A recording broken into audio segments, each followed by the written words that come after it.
अंधेरी रात का आखिरी पहर था। घड़ी की सुइयां 3 बजा रही थीं। आमना अपने छोटे से कमरे के एक कोने में बैठी किताबें समझने की कोशिश कर रही थी। उसकी आंखों में नींद का असर था, लेकिन ख्वाबों की रोशनी ने उसे जागाए रखा था। आमना एक छोटे से गांव के गरीब घराने की बेटी थी। इसका ख्वाब था कि वो डॉक्टर बनकर अपने गांव के लोगों की मदद करे, लेकिन यह सफर आसान नहीं था। आमना के वालिद एक छोटी सी चाय की दुकान चलाते थे। घर में जो कुछ मिलता वो बस गुजारे का सामान था। आमना के वालिदीन के लिए सिर्फ अपने बच्चों का पेट भरना ही एक मुश्किल काम था, लेकिन आमना के जज्बात और हौसले उन मुश्किलात के समंदर को चीरते जा रहे थे। उसने छोटी सी उम्र में ही समझ लिया था कि अगर उसे अपनी जिंदगी में कुछ करना है तो उसके लिए उसे अपने ख्वाबों के पीछे लगना होगा। बचपन की मुश्किलात आमना का स्कूल सिर्फ नाम का स्कूल था, जहां न तो मुनासिब असातिज़ा थे और न ही किताबें मुकम्मल मिलते। कभी कभी तो 2 हफ्ते तक कोई उस्ताद ही नहीं आता था। आमना के पास न नोटिस थे, न इंटरनेट का रसाई और न ही ट्यूशन लेने के पैसे, लेकिन एक चीज थी जो उसे हर दिन आगे बढ़ने पर मजबूर करती थी, उसका ख्वाब। जब भी उसे कोई नई चीज सीखनी होती तो वो लाइब्रेरी जाती थी, जो गांव से 5 किलोमीटर दूर थी। हर सुबह स्कूल के बाद वो लाइब्रेरी जाती और रात तक किताबें पढ़ती। घर लौटने के बाद वो अपने छोटे बहन भाइयों के होमवर्क में मदद करती और फिर अपना काम करती। वो कहती थी, जिंदगी में कुछ भी आसान नहीं होता, लेकिन अगर मेहनत की रोशनी हो तो अंधेरा खुद खत्म हो जाता है। कॉलेज का सफर 10वें के इम्तिहानात के बाद आमना के वालिद उसे कॉलेज भेजने के लिए फिक्रमंद थे।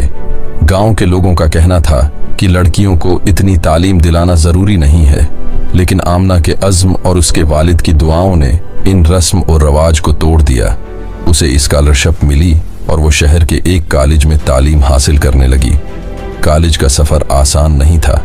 शहर की लड़कियां नए कपड़ों और महंगी किताबों के साथ कॉलेज आती थीं, जबकि आमना के पास एक ही यूनिफॉर्म थी, लेकिन उसकी आंखों में जो चमक थी वो किसी और में नहीं थी। उसने अपने कॉलेज के साथ साथ पार्ट टाइम जॉब भी शुरू की। कभी ट्यूशन देती, कभी एक दुकान पर काम करती।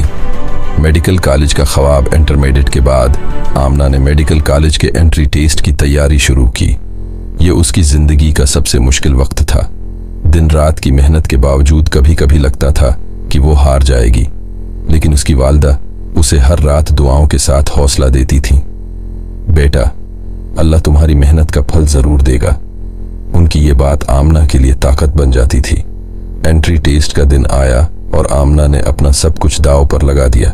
जब नतीजा आया तो उसका नाम टॉप 10 स्टूडेंट्स में था।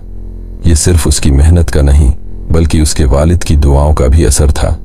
डॉक्टर बनने का सफर, मेडिकल कॉलेज का सफर एक नए इम्तिहान की शुरुआत थी। हर सेमेस्टर के इम्तिहानात, फीस का बोझ और घरेलू जिम्मेदारियां, ये सब कुछ आमना के लिए एक चैलेंज था, लेकिन वो हर मुश्किल को अपने जज्बे के साथ पार करती रही। कॉलेज के दोस्तों ने कभी उसका मजाक उड़ाया तो कभी उसे नीचा दिखाने की कोशिश की, लेकिन आमना ने उन बातों को अपनी ताकत बनाया।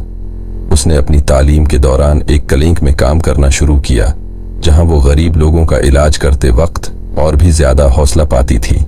वो कहती थी, मुझे उसलिए डॉक्टर बनना है ताकि मेरी तरह कोई और बच्चा मुश्किलात न देखे। कामयाबी की मंजिल आज आमना एक कामयाब डॉक्टर है। उसने सिर्फ अपनी जिंदगी नहीं, बल्कि अपने गांव के लोगों की जिंदगियां भी बदल दी हैं। उसने अपने गांव में एक छोटा क्लिनिक है खोला, जहां वो गरीब लोगों का इलाज मुफ्त में करती है। हर शख्स उसे दुआ देता है और वो कहती है, जिंदगी की असल कामयाबी सिर्फ अपने लिए जीना नहीं, बल्कि दूसरों के लिए जीना है। ये कहानी हमें ये सिखाती है कि चाहे जिंदगी कितनी भी मुश्किल क्यों ना हो, अगर हौसला और लगन हो तो हर ख्वाब पूरा हो सकता है। आमना का सफर सिर्फ एक कहानी नहीं, बल्कि हर इस लड़की के लिए मिसाल है जो ख्वाब देखने से डरती है,